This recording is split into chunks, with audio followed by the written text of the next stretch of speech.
So, what happened to the garment production facility that you built? Good question. Let's find out.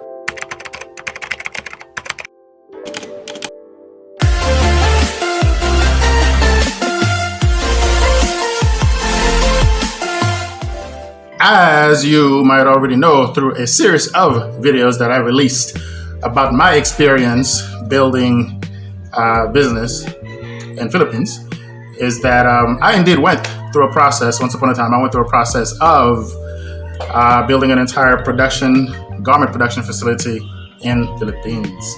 And the story is actually very long, but I could make it very short in terms of in answering the question, what happened to said facility? The short version of the story is that namatay na. No, the short version of the story is actually that we hit a point where there was no more progress to be made, and so we had to pull out and start over. The long version of the story, however, is a story that is filled with all kinds of lessons and things that certainly I'll be looking back at and continue to learn from over time. Okay, so let me backtrack a little bit and summarizing everything really down to the last little moment. So when I first came back, when I decided to transfer from Luzon area to Cebu City, I connected with a few humans who were essentially involved in similar areas that I was into, and so these humans ended up being my partners, right? My collaborators, and we were on the same mission, pursuing the same goal, and we had a leveled amount of dependency on one another. So they bring certain things to the table, I bring a whole bunch of things to the table, and so on. So there was three of us in total. So in good natural order, we went through an entire process of figuring out every aspect of what we needed to do, from conceptualization, building the facility itself, coming up with new designs and building social media and so on. I mean, we had a whole bunch of different scenarios going on and collaborating along the way equally. Simultaneously, one of the other gentlemen that was part of our team, he basically stopped his entire life and dedicated to this endeavor. He stopped working in where he used to work before, and actually transferred all of his equipment to our facility so we could merge all together and go big. However, it came to pass that one morning, unfortunately, I drove over to our facility, and as soon as I pull up, I got a call, and it was a matter of personal emergency that provoked me to within that same day, get on a plane, and I had to leave. I had to take off, and so I had a very short period of time to kind of brief everybody on what was going on what was happening, because I had to go.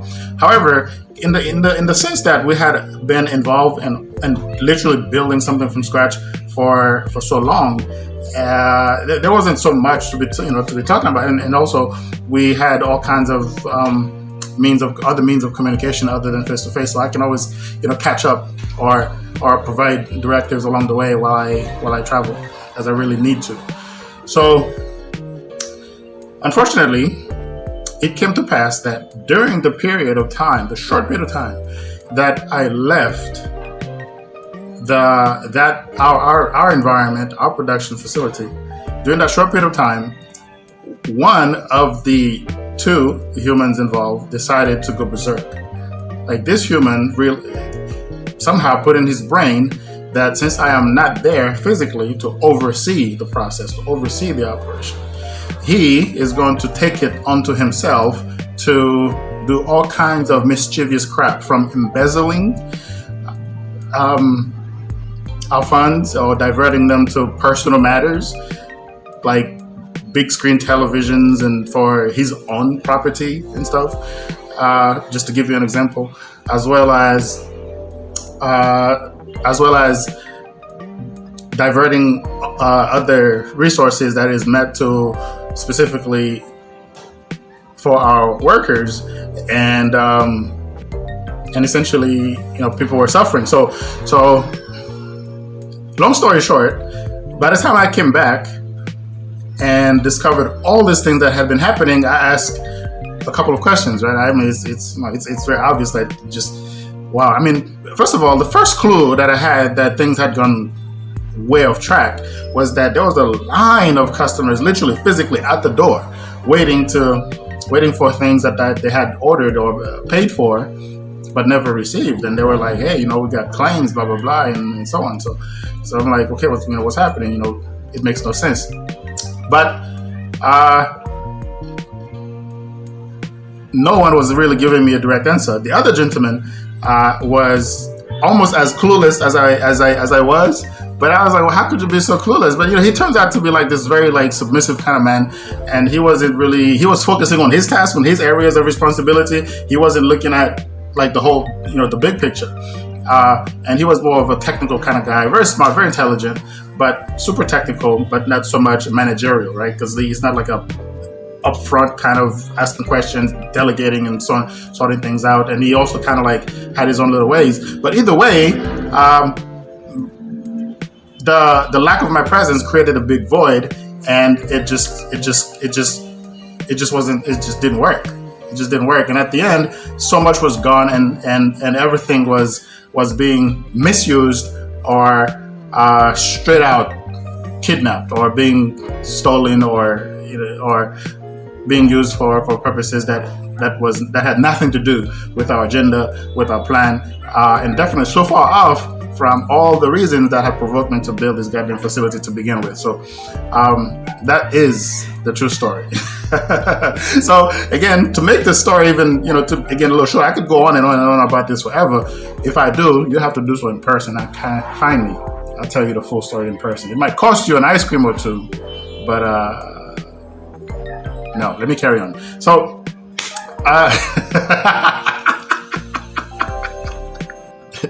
the hardest thing about that entire dilemma was actually to see how so many of the workers were actually suffering, because everything had to stop, and they had no salaries, they didn't have any options. Many of them had come from the provinces, and that was like their first job, and it was tough. It was really hard. It eventually provoked into an entire legal battle, and going through the legal process here was like it's something. That's a whole other conversation on its own, but going through the process took a while, but at the end, I ended up with a police order or court order to pull out all of our equipment, everything that we could salvage out of that facility, and it was obvious that it was going to be at a loss, but it was either that or nothing at all. So in fact, I think I got a video. I got some clips of us pulling out, myself and that one other partner, like pulling out some of our stuff in one of the areas of the facility. You could check that out. No, but I still need the power cord. Yeah.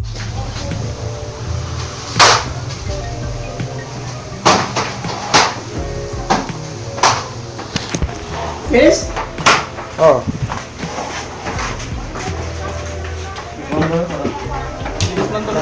Yeah, this one is, it's a little bit easier to dismantle. Go.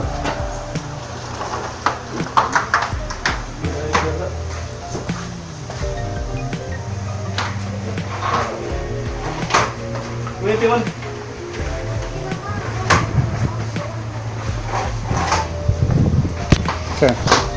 Just go ahead and pull this one out.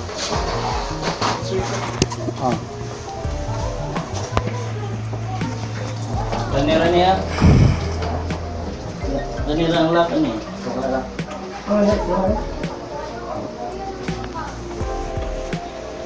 Go ahead. Go. Good now.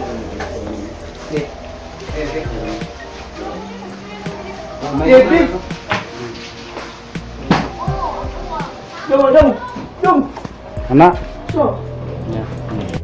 The gentleman you saw on the video helping me pull out some of our equipment, well, he ended up moving back to his original facility in the town over, and I visited him a few times actually, and I tried to get him some new clients, and he was doing good for a while, and we had some conversations about me investing and helping him develop his new brand and so on, but everything came to a halt when pandemic showed up, so that never flourished. But last I checked, he's still on his grind, he's still doing his thing, and he's progressing accordingly. When it was all said and done, we were able to transfer a lot of those workers. There was like 25 of them. Ended up moving to a different, to another friend's production facility, who coincidentally had gotten screwed over by that same Buang guy before. Crazy guy, the one stealing and taking all, trying to kidnap everything as if he was all his own, right? In my absence, like this guy, So that wasn't his first offense. Like he's done this numerous times to numerous other people, except that nobody went through the process, the legal process of holding him accountable. But anyhow, the good news at the end was that a lot of the workers ended up moving, and they were able to continue getting employed in other places and so on. So that was pretty cool. As for me, I took everything. I took as much as I could possibly gather, and I decided to start completely over with a whole new team, and moved everything from physical and adapted some new technologies like automation type technology, and we have been Nindo ever since. Like it's been a completely different type of operation, and our brand has been Chiching Okay Kaayo. Check it out. I might leave some links in the description. You might see. So after going through the whole process, it took about a year to recover from this whole dilemma. Like after going through the whole process of reorganizing, getting some new professionals involved in our new team, and relaunching the brand, relaunching everything, and getting completely different type of manufacturing and production going on. One day I was going about my business. I was going to an office somewhere, and I ran into one of the like humans who used to cooperate with us. So that's how it came to me that that human who basically caused everything to come to a halt and try to embezzle, stealing, essentially kidnapping our money and hijacking equipment and selling crap off for his own benefit. That human, turns out, nothing came of him. I mean, he couldn't survive without us. He didn't have enough skills on his own to begin with. So apparently nothing came of him. And last I heard, he was homeless.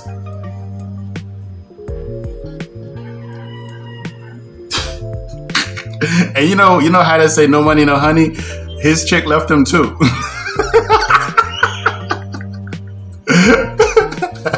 There was no more money for him to kidnap, like he didn't have access to the accounts, he didn't have anything. So that meant he no longer had any honey. What goes around comes around. Laws of the universe, baby. After every action, there's an equal and opposite reaction. You know the saying, the chickens always come home to roost. I don't know, he probably moved back to Bohol or something, hand fishing in Bohol or whatever. But true story, during the lockdown, that same Buang human, the Buang Tao, crazy human who nearly cost us everything and embezzled our money, steal, lied, cheated, never showed up to court, and the police had to go get him, had the audacity to send me a message talking about if I want to buy some of his designs. And I was looking at my mail like, was this a wrong scent? You must be completely out your mind. But Nimoy, crazy how the chickens have come home to roost. I gotta go, but before I do, there are 3 ways I wanna end this video. One is, if ever you're gonna build a business, whatever the business may be, try to take a system approach, meaning that try to build a system that you could manage from wherever you are, especially in this digital world.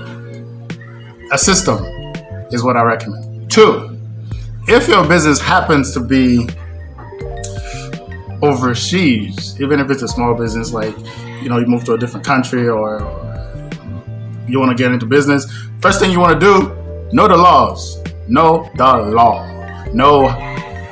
Look, in many cases, a lot of laws are going to play to your disadvantage, but you have to either know the law, how to use it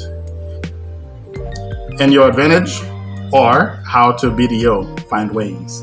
And you got to know the law. Third, connect with the right people. Now, this is going to be a hit or miss because you're going to encounter a lot of humans, and a lot of people are going to swear that they have the right skills and they get it. They know what to do. They are the right human for that position. However, over time, when you realize that they don't fit the bill or they don't yield results according to your expectations, get rid of them. Get rid of them. Substandard humans are going to cause your demise. People who do not fit within your team are going to be an unworthy, highly ineffective headache to deal with. So do not be scared to get rid of people in order to make room for worthy, qualified talent, especially when it comes to building a business. This probably applies in life in general, but I'm speaking right now in the context of building a business, so that's why I leave it. I gotta go. Okay, I'm outie. That's it for me for today. That's it in this segment. Any questions? Drop a comment. Okay, I'm out. That's it for me for today. Any thoughts, questions, whatever you would want me to elaborate upon according to my experience, drop it in the comments. I'll be more than happy to share. Okay, I'm out. Cheers. Ciao. Ciao, ciao, ciao. Amping. Halong. Ingat. I'm outie.